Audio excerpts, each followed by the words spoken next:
Okay, so in the last lecture, we have started with the introductory part of microcontroller. We have seen some features of microcontroller, uh, in which the microcontroller, it is a CISC processor, that is complex instruction set compiler. Then it has the Harvard architecture, and it has 8 and 16-bit register, as well as external memory also can be interfaced to the microcontroller.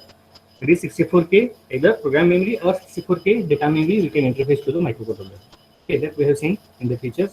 After that, also we have seen the some of the microcontrollers with the inbuilt on-chip program memory as well as data memory. So for 8051, we have 4K program memory and 128 bytes data memory.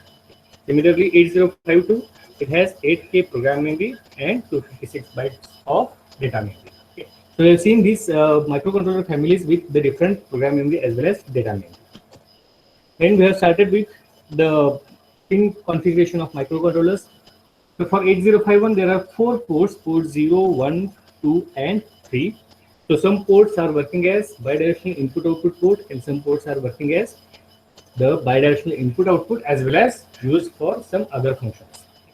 And with these port pins, also it has some pins for a special function, in which the pin number 40 is for VCC ground, then XTAL1 and XTAL2, these are for interfacing the oscillator. Then we have seen the RST pin, EA bar pin, and PSEN bar pin. After that, ALE pin and IO port pins. Okay. And we are moving further towards the architecture of microcontroller. So before starting the architecture of microcontroller, we need to know some of the peripherals or tri-state devices which are needed to interface with the microcontroller. So in which the first peripheral which is required for microcontroller is a tri-state buffer. So the function of this tri-state buffer is this buffer only drives whatever the input provided to this buffer to the output side, okay, by amplifying either power or by either current. So this is a buffer. So whatever the input available to this buffer, the same will be available at the output side. So let's say if this is the input side and this is the output side, then what will happen? Here, if the inputs are 0, then the output will be 0.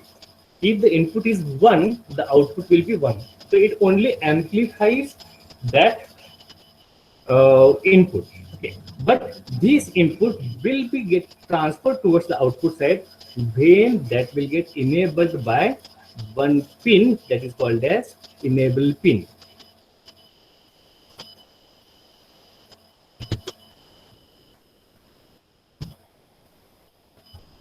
Okay. So here there will be one enable pin. Either it will be active high pin or active low pin. So when this pin enables the device, then the input will get transferred towards the output side. So this buffer is called as tri-state buffer because it has 3 states. One will be the input, one will be one will be the 1, second will be 0, and third will be the high impedance state. And this when this enable is not provided, or when this is enable is not active, at that time the device goes into the high impedance state. So one of the example for this buffer is 74LS244. So this is unidirectional buffer. So what does it mean? Whatever the input which is provided towards the input side, that will get shifted towards the output side. But from the output side, if we need to provide the input, then that data will not get transferred towards the other side. Okay. So here these buffers are just, I will draw one example or one unit of this buffer.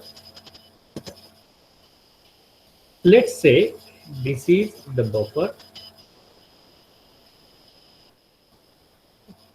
It has the input and it has the output. So this will be the input side and another one will be the output side. And that will get enabled by the enable pin. This will be the active high pin. So if input side is 1, the output will be 1 as it is when this enable is high. Otherwise, it will be off. Similarly, if is there any problem? I think in chat.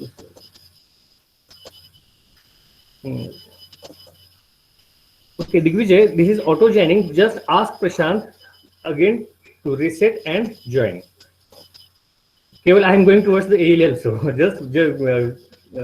I need some time to specify the devices which need to interface to the microcontroller. Then we will move towards the AL. Okay.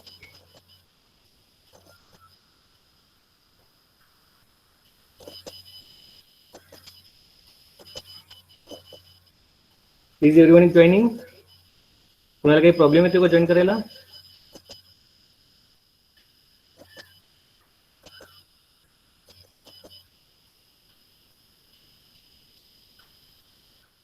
Okay, we'll move further.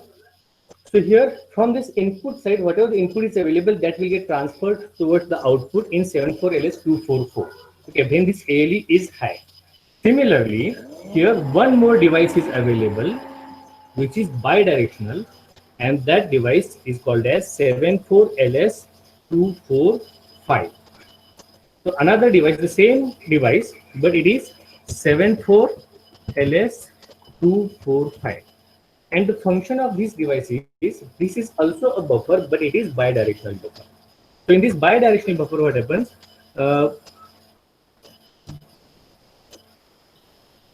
Here, let's say this is the one buffer with the input and output.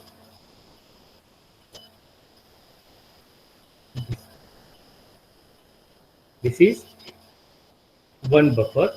The second buffer will be here with the input and output, where the first buffer's input will work as output and first buffer's output will work as input for second buffer. Okay. And here these two buffers are enabled by two separate enable pins. So when this buffer is enabled, at that time, this side of the chip will be input and this will be output. And when this chip is enabled, then this side will work as input and this will work as output. So in both the directions, the data can be transferred. So from input side towards this output side, at the same time from this input side towards this output side. So here these two buffers are enabled by two separate enable pins. Just wait, I'm getting.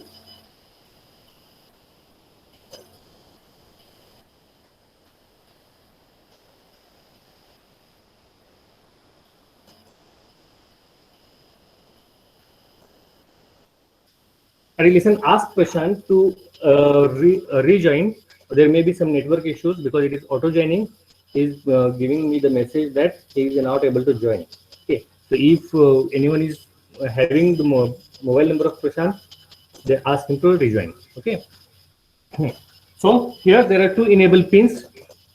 When first will be get enabled from this side, input side, the output will be here, and from the second, when the second enable is enabled or this pin is enabled, then this will be the input side and that will be the output side.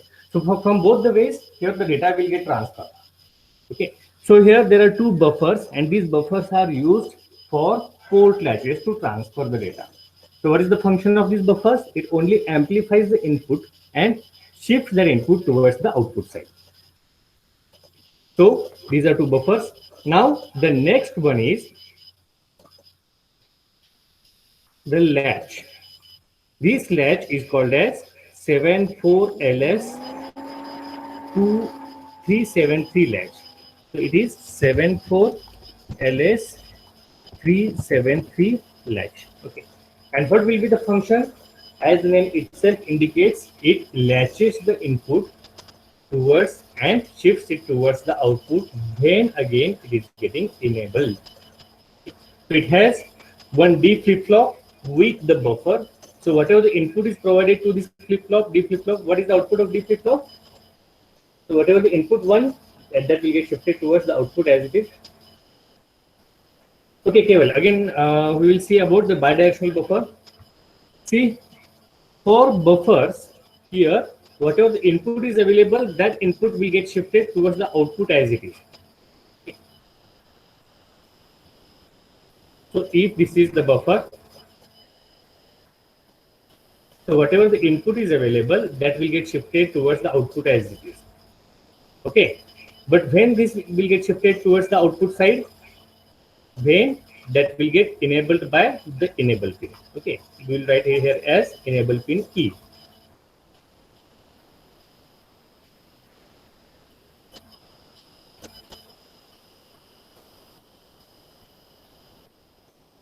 It will be enable pin E. So when this enable pin is activated, then the input will get shifted towards the output side. This is the case of unidirectional buffer. Let's assume input is towards the left hand side and output is towards the right hand side. So from left hand side, the output will get shifted towards the right hand side. That is for unidirectional buffer. If it is bidirectional buffer, then there are two buffers which are interconnected with each other, such as the input of first buffer will work as the output of second buffer, or these are interconnected together, and output of first buffer is connected to the input of second buffer. Okay, are you getting it? So here what will happen? The first buffer will get enabled by one enable pin. The second buffer will get enabled by the second enable pin. So in this case, if suppose this first buffer is enabled and the second buffer is in tri-state mode or disabled, at that case, the input will get shifted from left hand side towards the right hand side. Similarly, if the enable of the first buffer is disabled and enable pin of second buffer is enabled, at that right hand side will work as input, and from right hand side the input will get shifted towards the left hand side. Keval, are you getting it?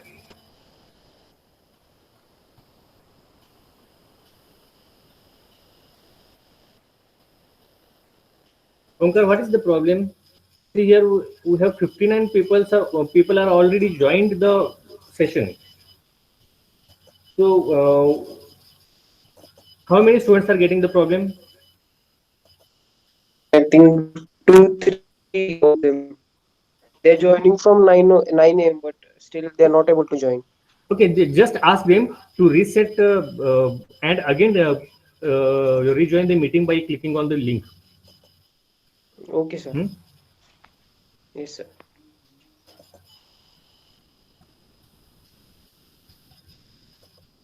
Okay, so here we have seen the unidirectional bidirectional buffer. Keval, have you got it?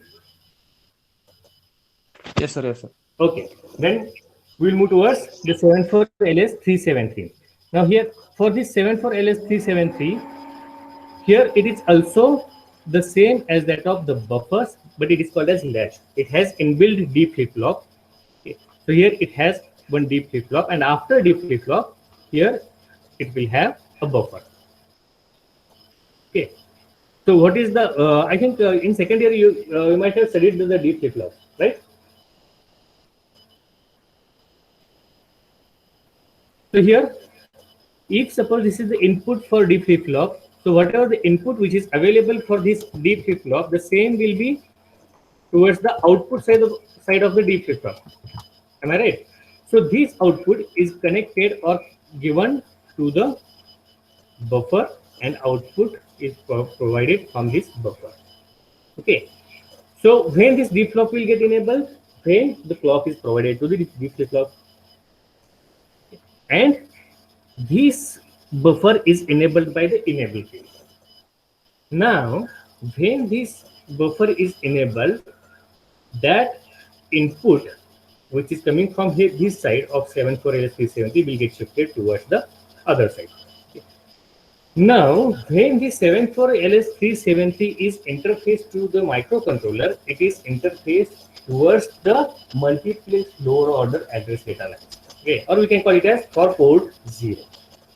So here there are 8 buffers together and 8 D flip-flops together, which are enabled by a common enable pin. Okay, and this common enable pin is connected to the ALE.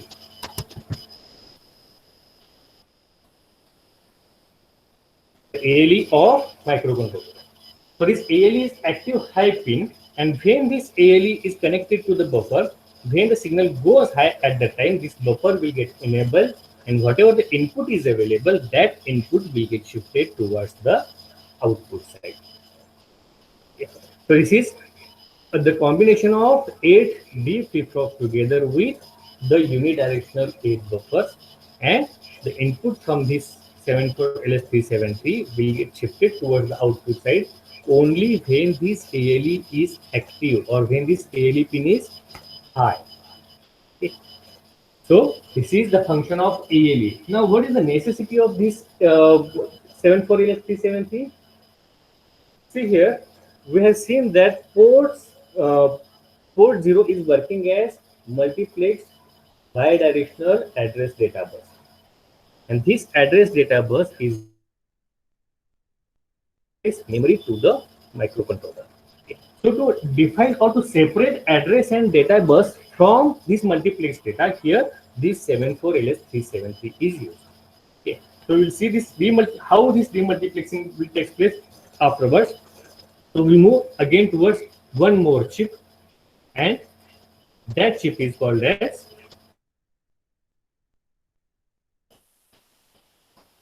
LS138. This is the decoder, which is also used to interface with the microcontroller.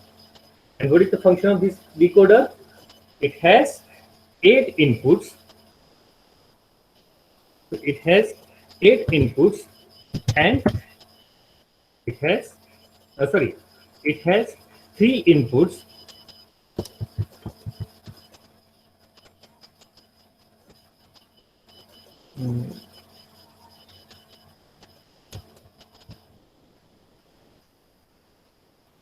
It has 3 inputs and 8 active low outputs. So what does it mean? So when from the combination of these 3 pins, any one pin is with respect to the combinations of these 3 pins, any one output from these 8 outputs will go low. So let's say if the combination is 0 0 0, the output 0, we will call it as Y bar. So this Y or Y0, we'll call it as Y0 will be active low. When the combination is 0 0 1, then Y1 will go active low. If the combination is 0 1 0, then Y2 will be low. If the combination is 0 1 1, then Y3 will be low. If the combination is 1 0 0, Y4 will be low. Okay. Similarly, for all the combinations from Y0 to Y7, any one input goes low. Okay. And this low input is connected to the enable pins of the memory. So these are some few devices which are required for interfacing microcontroller with the different peripherals. Is everyone getting it? अरे लक्षात येतं का सर्वांच्या?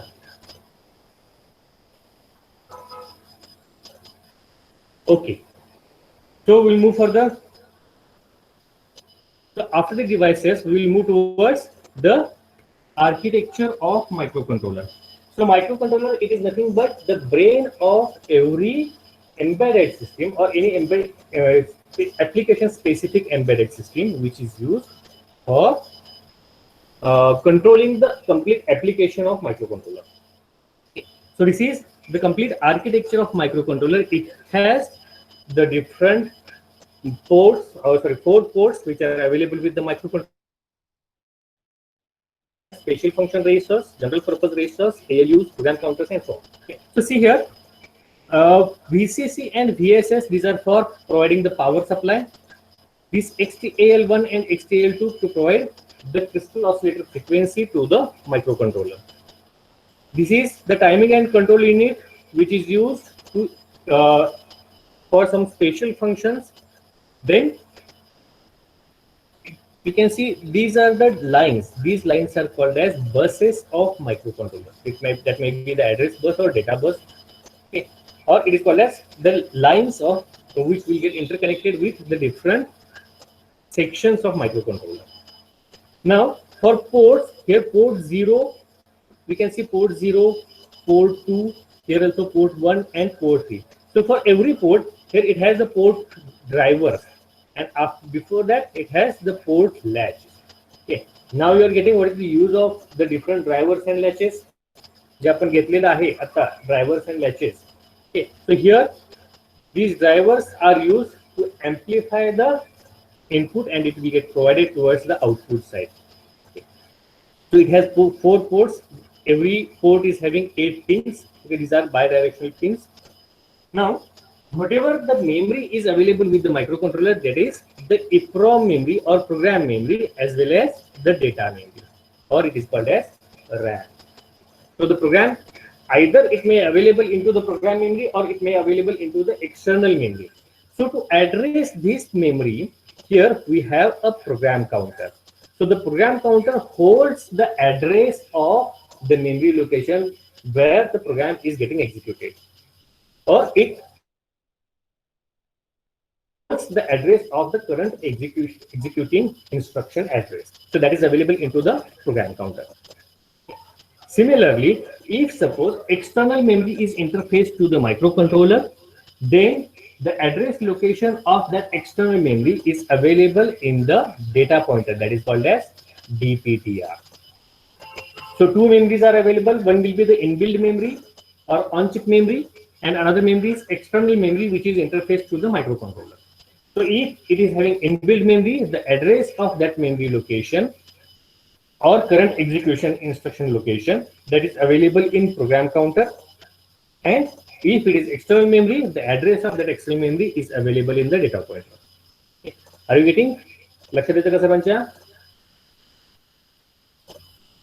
अरे लक्षात येतं का? Just ping it. Okay. Now, when any instruction is getting executed, that it should execute the next instruction. Okay. So for next instruction, we need the address of the next instruction, right? And that needs to be shifted into the program counter. So that will get incremented by the program incrementer. Okay.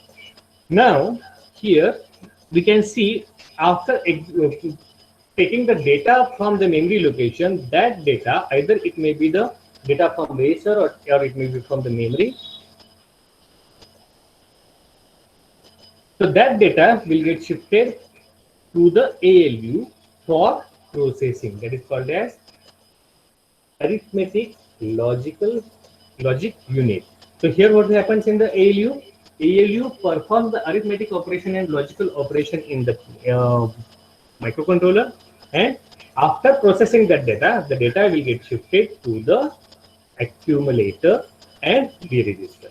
So here accumulator is a general purpose register which holds the result of the program execution. Okay. So after execution of the program, whatever the result is available, first that result will get transferred to the accumulator. And in some cases, if it is required, just a minute, what happened?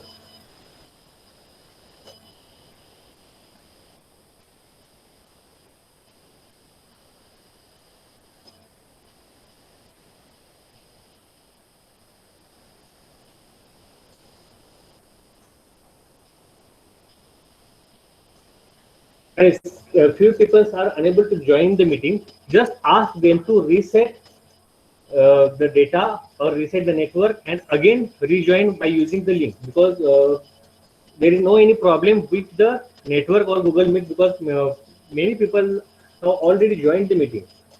Am I right? I think 58 people are joined the meeting, so there may be not any problem with respect to the. Okay, so just ask them if you have their numbers and ask them to rejoin the meeting by resetting the network or Google Meet. Okay, so where काय करत study करतो आपण ALU. So it is arithmetical and logical unit which performs the arithmetical and logical operation, and the result of this operation is shifted into the accumulator. And if in some cases, just like multiplication and division, if more registers are required, then the next result will get stored into the B register. So A and B, these two registers are used for storing the result of the arithmetic and logical operation. Okay. During this operation, there may be the case that the result might be 0. There may be the carry generation, any overflow occurs, and so on. So whatever the action that needs to be checked depending upon such cases. So here one more register is available, which is called as PSW, or program status word. Okay, so it will get affected by the result of ALU, or after the processing takes place into the ALU, and it will affect the flags of this PSW. So flags are nothing but the bits of this program status word, so that will get changed depending upon the result. Okay, so we will see this PSW register afterwards by after studying this complete architecture. So this PSW will get affected depending upon the process of ALU. Now, one more section available here, that is called as special function registers. And what is the function of the special function register? So these special function registers are used for a specific applications or tools which are available with the microcontroller 8051. For example, see here we have TH0, TL0, TH1, TL1. Okay, so these are the registers which holds the count which is required for timers.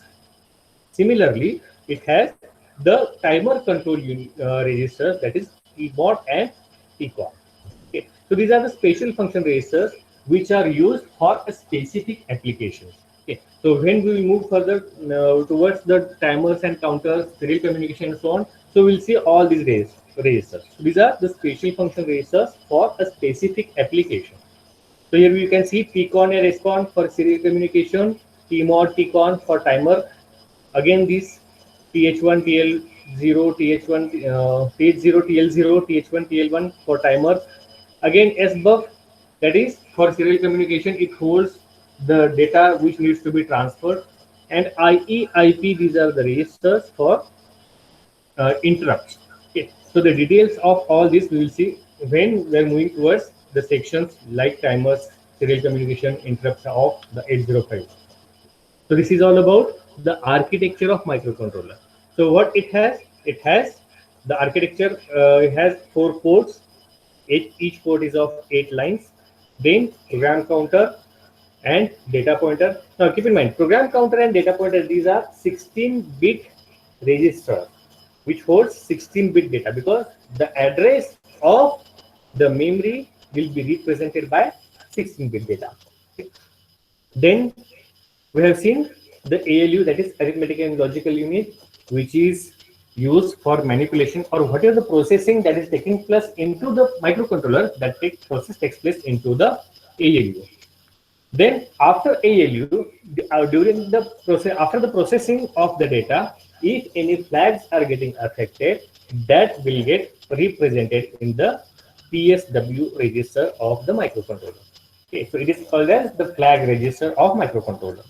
And after processing, whatever the result is available, that result will get stored into the accumulator. And in some cases, just like multiplication and division operation, where 2 results are getting generated, like quotient and dividend remainder.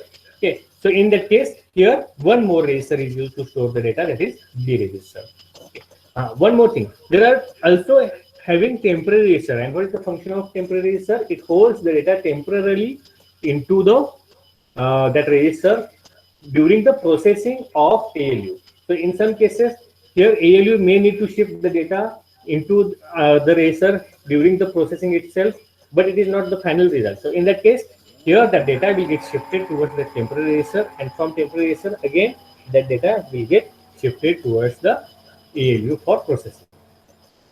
One more register is available, which is called as stack pointer. Now this stack pointer holds the address of stack. Now the question arises, what is stack?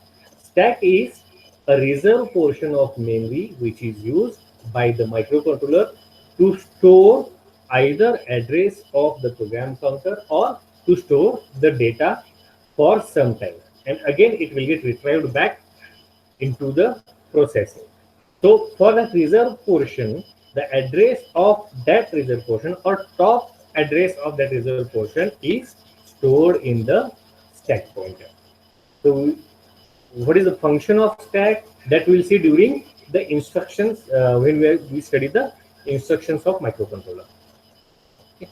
So all are getting the architecture of microcontroller. सर्वांना समजले का?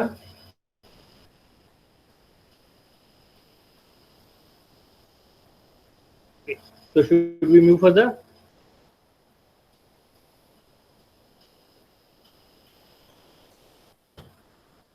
Okay, so in the architecture, here we can see it has the internal ROM and RAM, then IO ports with programmable pin, ALU, and working register. Working register, it is nothing but the accumulator and clock circuits for XTAL1 pin and XTAL2 pin. Then timers and counters or the special units, special function registers which are associated with these timers and counters. Okay. Then for serial data communication, we have the special function registers as SCON, TCON, and SBUF. I think in the last we have seen the timers and counters. Okay, we have seen it. Then the specific features of the microcontroller 8051. It has 8-bit CPU register A and B, which holds the result. Then 16-bit program counter and data pointer. Keep in mind, program counter is only used for internal memory and data pointer is used for external memory, or data pointer holds the address of external memory and program counter holds the address of internal memory. Then 8-bit program status word. So what is the function of program status word? It holds or it represents the different flags which are generated during the arithmetic and logical operation. So if the carry is generated, it will set the carry or carry bit of PSW. If result is 0, then it will set the 0 flag in the PSW. So and so on. Then it has 8-bit stack pointer. What is the function of stack pointer? It holds the address of stack top. And what is stack? Stack is nothing but the reserve portion of the memory which is used by the microcontroller for a specific applications. Okay. Now for 8051, it has 4K internal ROM or program memory and 1 internal RAM or which are called as data memory. Okay.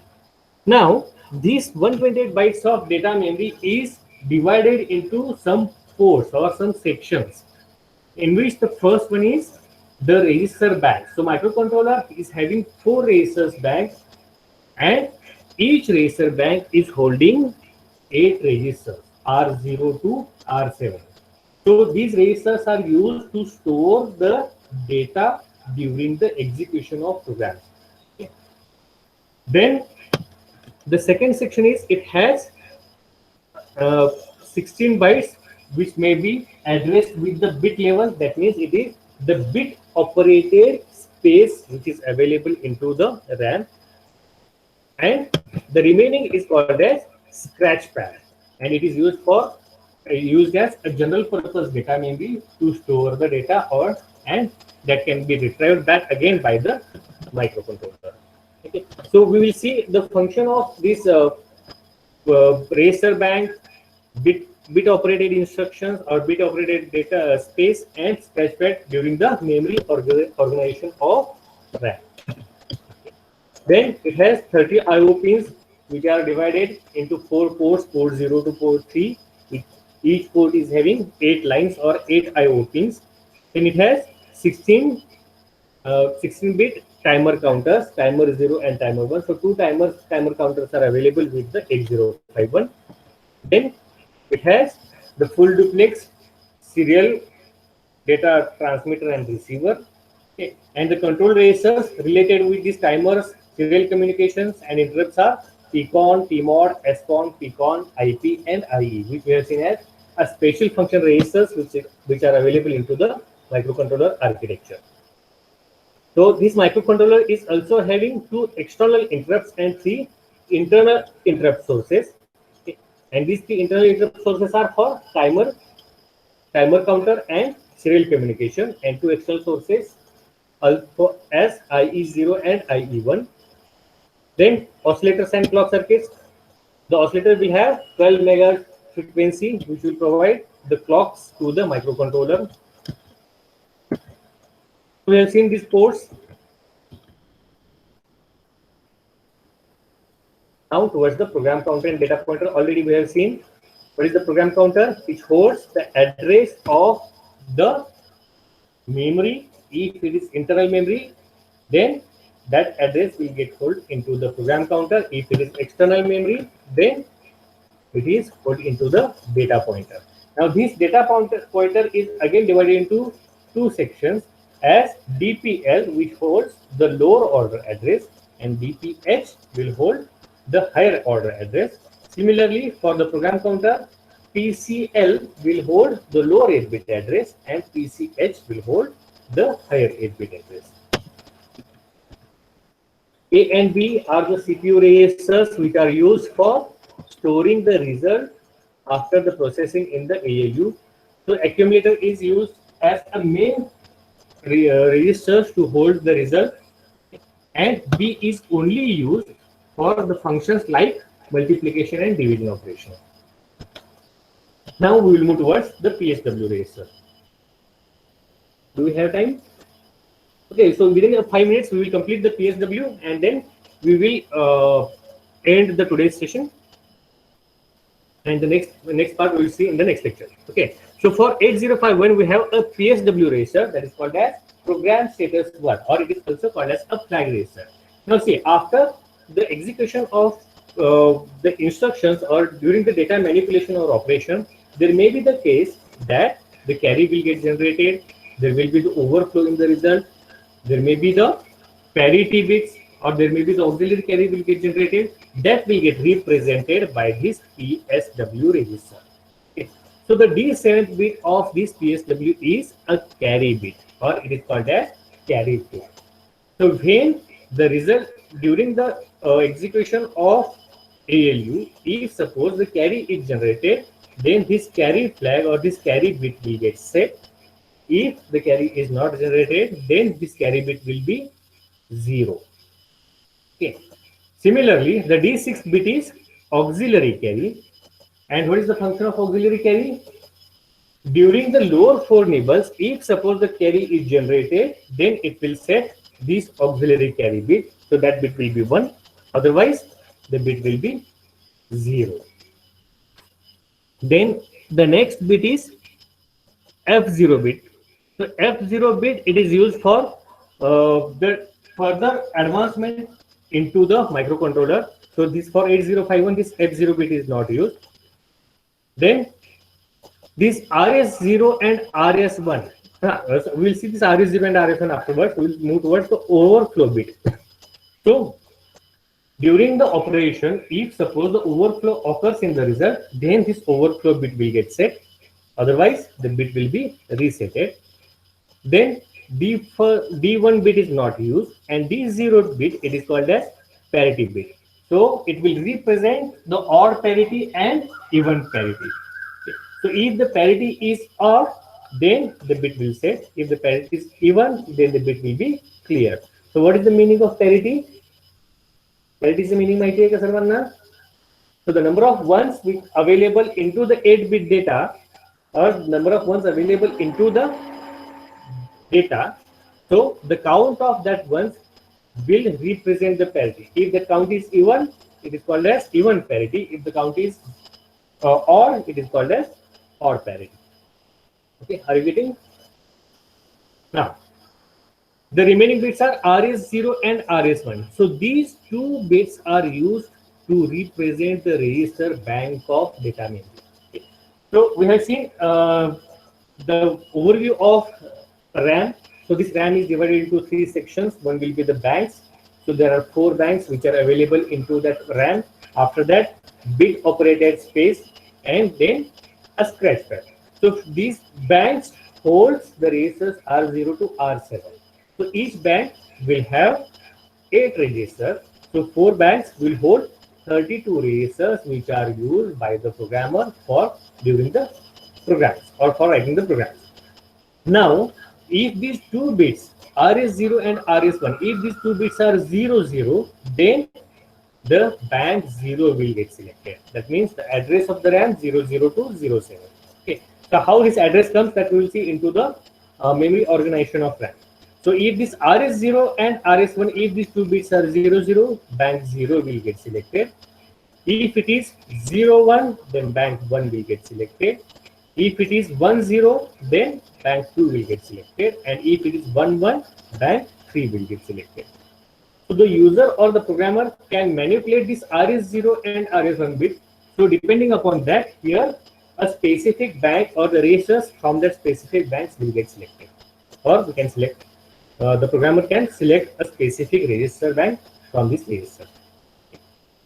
So everyone got this PSW register?